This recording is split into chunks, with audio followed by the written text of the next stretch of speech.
That night, after Sam went to bed, I passed his room and noticed the faint glow of a monitor.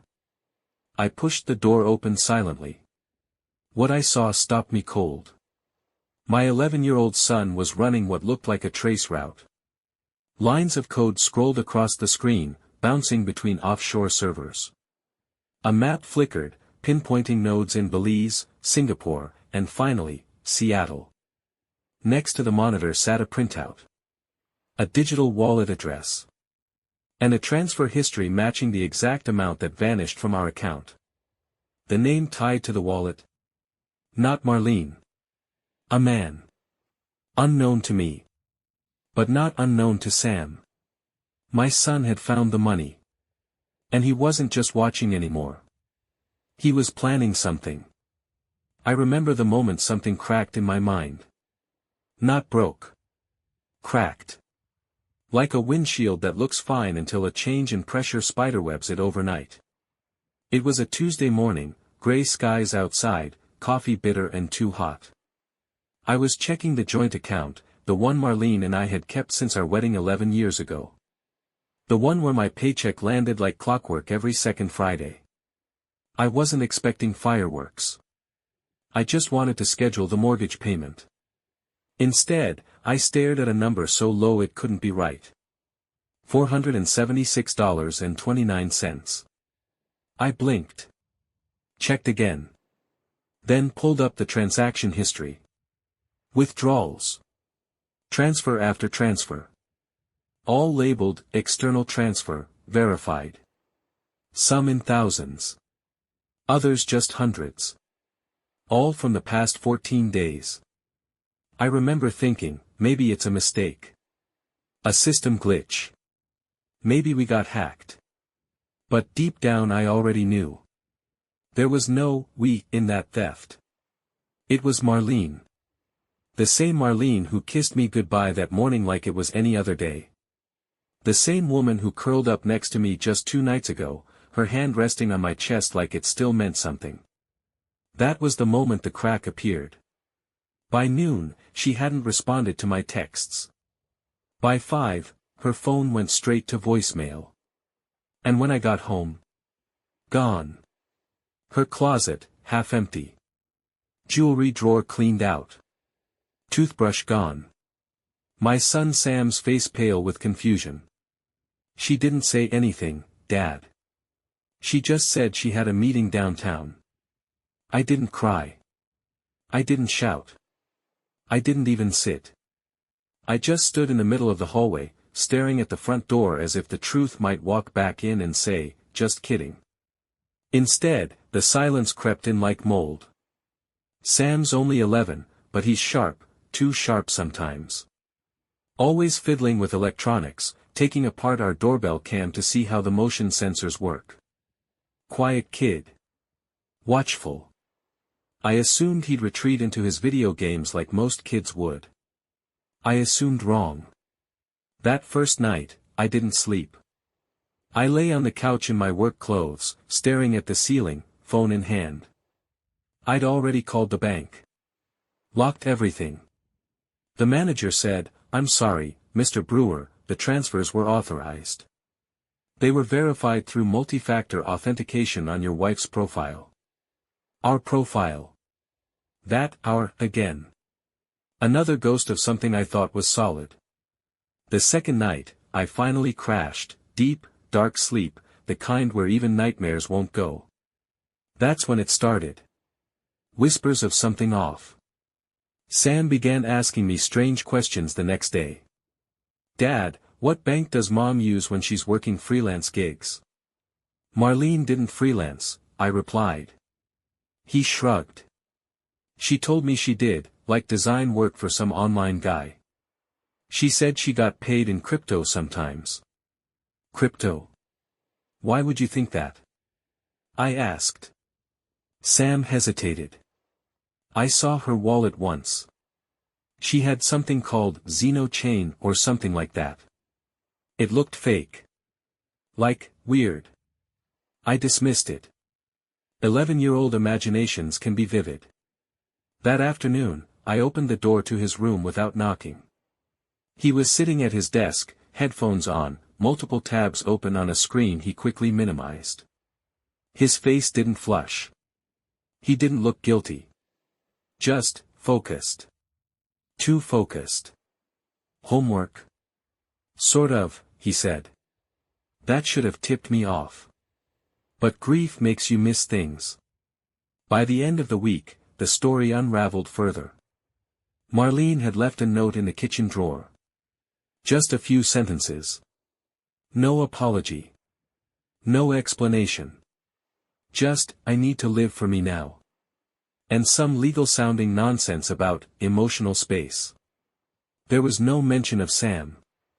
The next morning, Sam sat across from me at breakfast, dry cereal in his bowl, eyes tracking mine carefully. "Do you think she's coming back?" he asked. I wanted to lie. I wanted to say something reassuring. But I knew what he deserved was the truth. "I don't think so, buddy." He looked down. Then, without looking back up, he said something I still think about. "I think I know where the money went." I froze. What? But he wouldn't say another word. The next morning, I didn't confront Sam about what I saw on his computer screen. I should have. But there was something in his eyes that said, not yet. At breakfast, he ate quietly. Hoodie up. Calm. Like none of this was unusual.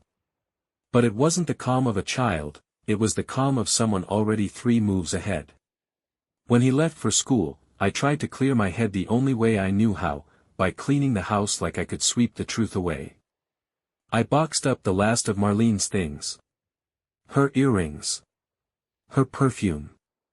I found a manila envelope with recent bank statements shoved behind a drawer. The withdrawals matched the missing funds from our joint account, small transfers, methodically spaced. All directed to a wallet address I didn't recognize. Underneath that, something worse, a printout from a crypto exchange. She hadn't just taken the money, she'd moved it. Later that day, a package arrived. Addressed to Sam. Sender, Eltec Systems, Bellevue, Washington. Not a toy. Not a book. Definitely nothing a kid would casually order. I left it on his desk and waited.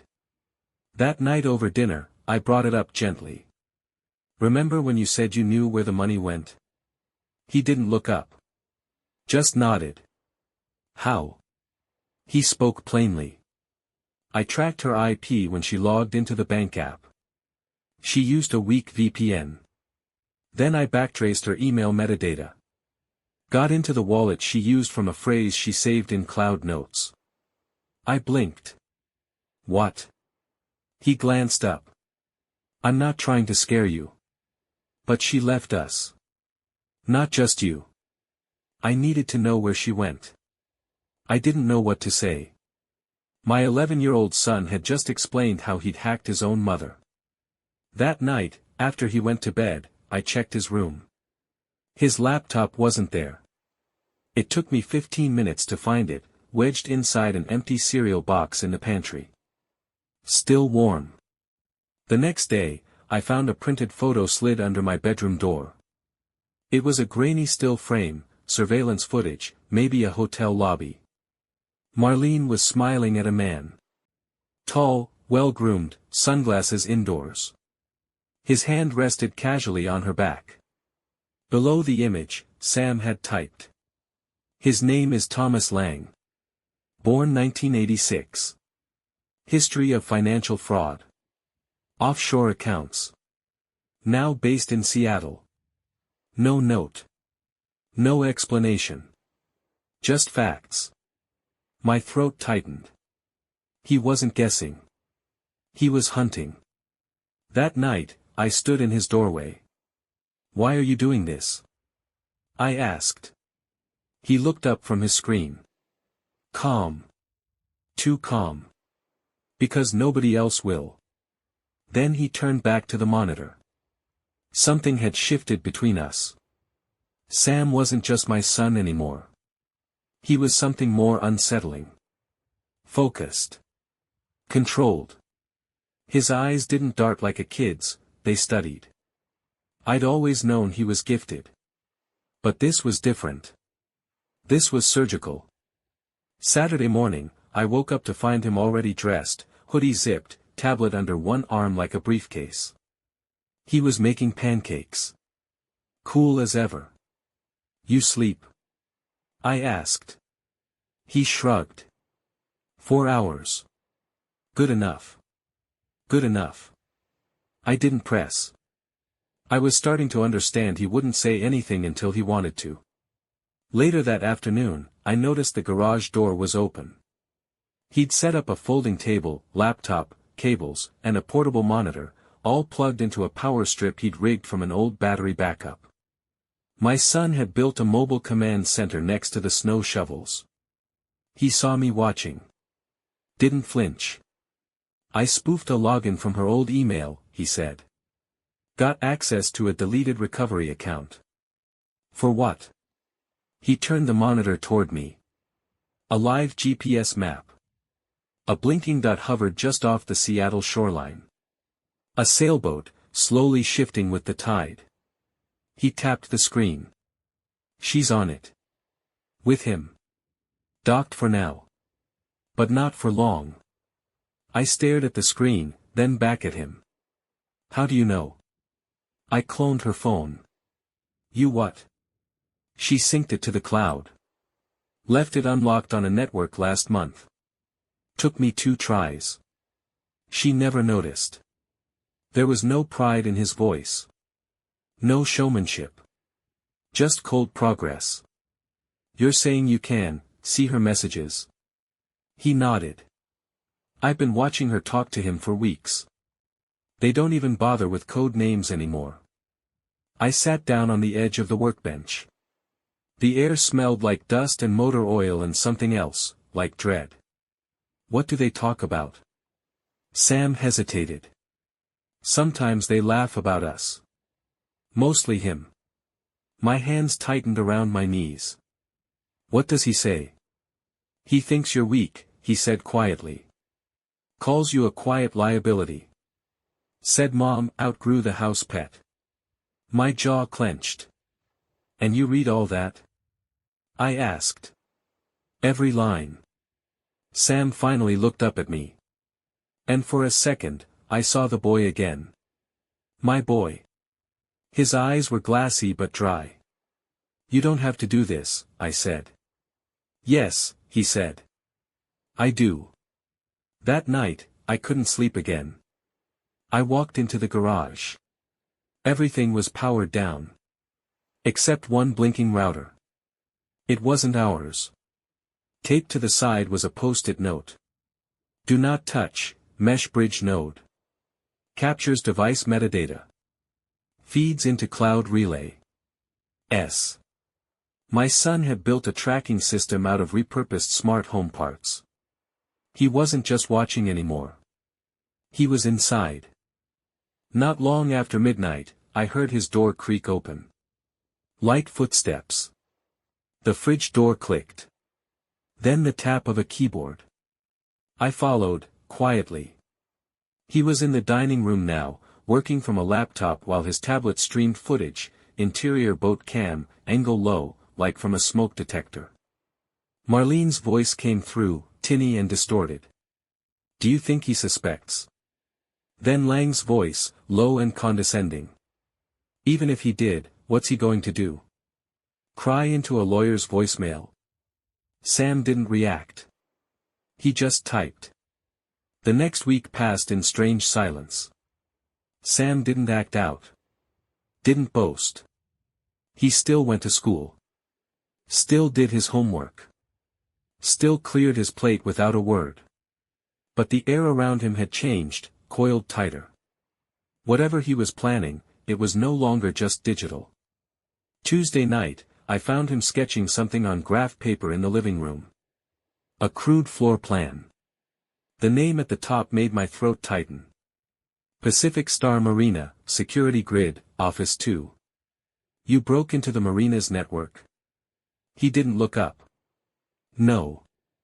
I scraped their public Wi-Fi and reconstructed the building blueprint using the camera port numbers. Then I guessed the motion sensor placements. "Sam," I said, trying to steady my voice, "you're talking about breaking and entering. You could get arrested." His pencil stopped. He met my eyes. "They already broke in, Dad. Into us." I didn't have a response to that. Wednesday morning, I got a call from Sam's math teacher.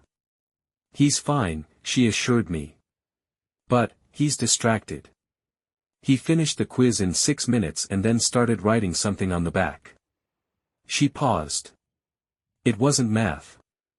When I picked him up, he didn't mention it. Just climbed into the car, tossed his bag into the back, and stared out the window." At a red light, I asked gently, "What's the endgame, Sam?" He didn't answer right away. "She thinks she can vanish," he said eventually. "Take what she wants and rewrite the story. Like we're just background. You want revenge?" "No," he said. "I want memory. I want her to remember us. I want him to feel unsafe every time he checks his email. Every time a door creaks at night."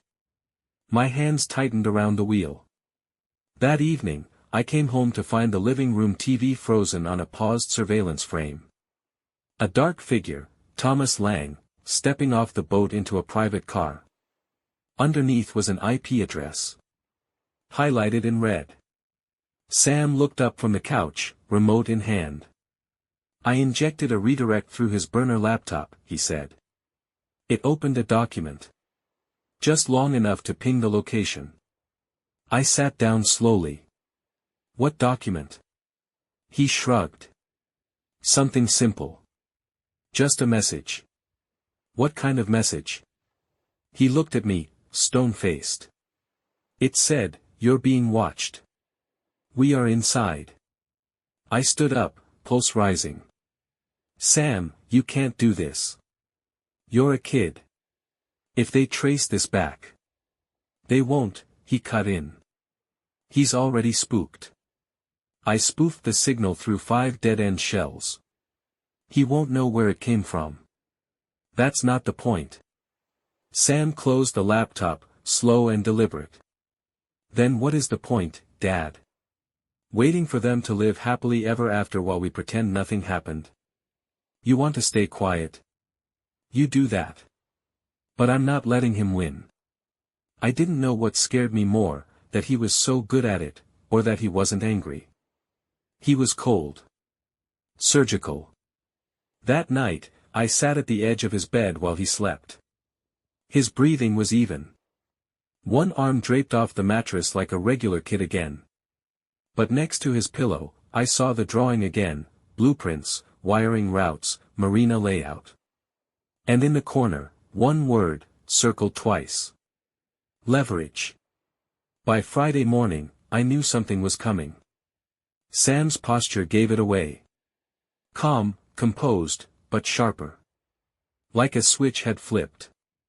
His hoodie was up, sleeves rolled just enough to reveal the pressure marks on his wrists where he'd worn a smartwatch too tight the day before. He placed a flash drive on the counter beside my coffee. "What's this?" I asked, even though I already had a sinking feeling. "Evidence," he said, without looking up. "Just in case." "In case of what?" He paused, finally locking eyes with me. "In case he tries to disappear." At 3:47 p.m., it began. The video didn't go viral. Not yet. It started as a quiet pulse, posted to a data leak forum for digital watchdogs and crypto fraud hobbyists. Thomas Lang, digital grift architect. 2 minutes long. Narrated by a synthetic voice. Cold. Factual. It laid out footage of Lang boarding yachts under false names, cross-referenced with metadata from leaked business records. The overlays showed dates, transaction patterns, tax havens. His alias history. Dummy corporations tied to fraudulent consulting work. All verifiable. No mention of Marlene. No obvious connection to us. Just, the truth. Wrapped in silence. By 6 p.m., the post had hit Reddit. Then Twitter. Then a Seattle microjournalist blog focused on white-collar crime. That's when my phone lit up. An unknown number. Seattle area code. I didn't answer. Then the text from Marlene came. We need to talk. I don't know what you did, but it's not just about us anymore. It's bad. I showed the screen to Sam. He was sitting cross-legged on the couch, eating dry cereal from the box, scrolling through the Reddit thread. Expected, he muttered. He never planned to go quiet. He feeds off control. Later that night, Sam showed me a new feed. Grainy marina cam footage. Thomas Lang, on the dock, pacing. Phone to his ear. Then a sharp turn. He looked over his shoulder once, then again. See that? Sam said. He's nervous. No, Sam corrected. He's vulnerable. I felt a chill settle into my chest. You sent him something else, didn't you? Sam clicked open a text window. A screenshot of a single sentence sent to one of Lang's encrypted email addresses. Don't trust the woman sleeping next to you. I stood silent. I wasn't sure if I was proud, horrified, or both. Saturday morning, I woke to find Sam already dressed. Laptop open. A second monitor displaying a map with a blinking a car, moving through Seattle's industrial district. Where is that? One of his business addresses, Sam said. Shell Company. Nobody really works there. But his car just parked outside. He's probably trying to clean up. You sure it's him? Sam gave a slight smirk. Dad, I cloned his fob. I could unlock the car if I wanted. Jesus, Sam. I won't. Yet. That yet dropped like a lead weight between us. At noon, Marlene called again. I let it ring. At 12:08, she left a voicemail. I don't know what's happening, but I'm scared. He's not who I thought. Please call me. Please. Sam played it twice. No expression. No reaction.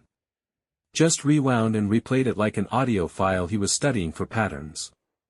She's lying, he finally said. You sure? He nodded. She always lies when she's scared. That evening, I walked into the dining room and froze. Sam was on a video call. Camera off. Voice disguised. The screen showed a woman in her 30s, wired energy in her voice. She was a reporter for an independent investigative site. He muted the call and turned to me. Don't worry. I'm not giving them anything direct. Just a trail of crumbs. She's smart, she'll follow it. Why? Because I want it public, he said simply. I want him to know the silence is over. And just like that, my son became something else entirely. Not just a boy looking for justice. A ghost in the system. Wielding truth like a scalpel. She came back on a Wednesday. I was upstairs folding laundry when I heard the front door creak open. No knock. No warning. Just the sound of soft boots on hardwood and the rustle of a coat she hadn't worn in months. I walked down slowly. She stood in the entryway like a stranger, hair up, makeup gone, a duffel bag slung over one shoulder. She looked thinner, exhausted. But there was still that glint in her eye, the one that always tried to stay one step ahead of the truth. Hi, she said, like she'd only been out for groceries. I didn't say a word. Just stepped aside. She walked in. Sam didn't acknowledge her. He saw her. From the staircase. Eyes locked for maybe a second. Then he turned and walked back to his room. That silence hurt more than any insult. She dropped the bag by the couch and sat down, like she still belonged here. I didn't come to argue, she started. I came to talk. Things got complicated. Complicated, I repeated flatly. She exhaled. Thomas disappeared. I raised my eyebrows. He left. Just like that. Phone disconnected. Accounts frozen. He hasn't been back to the boat. I think he's running. From someone. From Sam, I said. She blinked. From you, I assumed. You started all this. I laughed quietly. No, Marlene. That was your son. That night, she tried to talk to him. Knocked gently, voice soft. He didn't open the door. She slid a note under it instead. I found it later, crumpled in the trash. I'm sorry. I made mistakes. I was lost. I love you more than you'll ever know. On the back, in blue pen, Sam had written. You loved what he gave you. And you only came back when he stopped. The next morning, I noticed something strange. The router was blinking oddly, flashing in a rhythm I hadn't seen before. Sam had modified it. Again. He wasn't just monitoring Lang anymore. He was monitoring her. At breakfast, Marlene sat stiffly at the table. Coffee untouched. Waiting for someone to speak. Sam walked in, grabbed toast, and turned to go. Before he left, he paused. If he contacts you, Sam said without emotion, don't respond. Don't lie. Don't delete anything. I'll know. Then he walked out the door. She stared at me, pale. You're letting him do this? I'm not sure anyone is letting him do anything, I said. That evening, I found Sam in the garage, surrounded by wires and tablet screens. One monitor showed facial recognition software, mapping recent marina visitors. Another showed a database scrape from a luxury condo tower downtown. You think Lang's still here? I asked. He shrugged. Not for long. But he'll need access to an ID he can still use. A backup alias. He's not the kind of guy who disappears without lining up the next con. And if he does leave? Sam looked up, eyes blank. Then I send the evidence to the state attorney. An anonymous tip. Tax fraud. Cybercrime. He'll show up again, in court. I sat beside him. You've thought this through. I've had time. Then, after a beat, he added, Mom still thinks this is about her. It's not.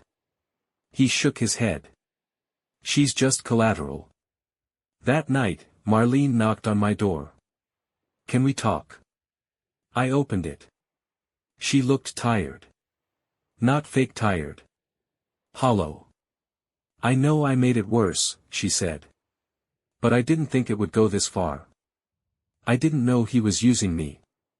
I let that hang in the air. He called you a quiet liability. Did you know that? She swallowed. No. Well, now you do. Later, I sat in the kitchen while Sam microwaved leftovers. He looked up at me suddenly. If she tries to leave again, we let her. No fight.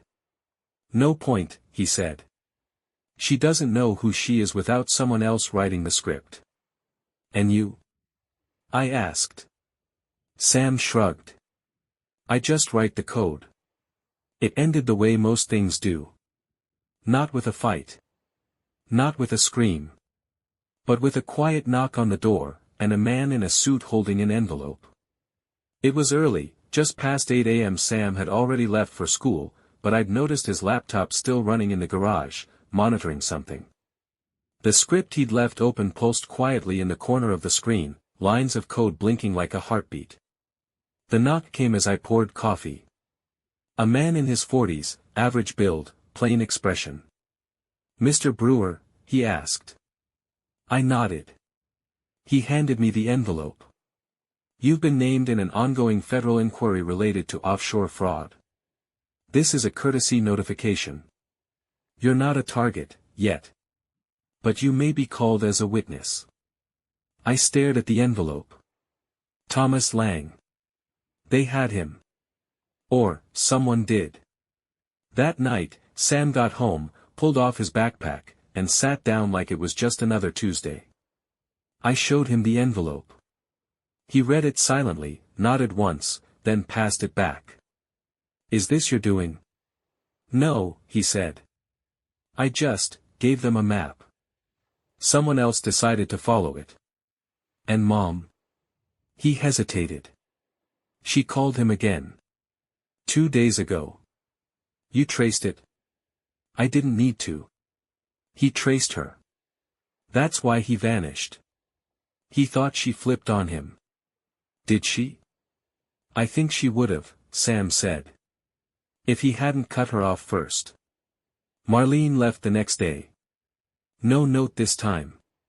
Just gone. She didn't take the bag she came back with. Didn't say goodbye to Sam. Not even a text. The only proof she'd been there was the still warm indentation on the couch cushion and the smell of her perfume that lingered in the hall. Sam didn't react. He just turned on his music and went back to coding. A week later, I found him sitting in the backyard alone, hoodie pulled up, arms resting on his knees. He looked still. Do you miss her? I asked. No. Do you think she loved us? He was quiet for a long time. I think she loved the version of herself we gave her. The role we played. Once that stopped working, she didn't know how to stay. He looked up at me. But I don't hate her. That broke me a little. Not because it was untrue, but because I believed him. Later that night, I sat down beside him in the garage. What now? I asked. He tapped a key.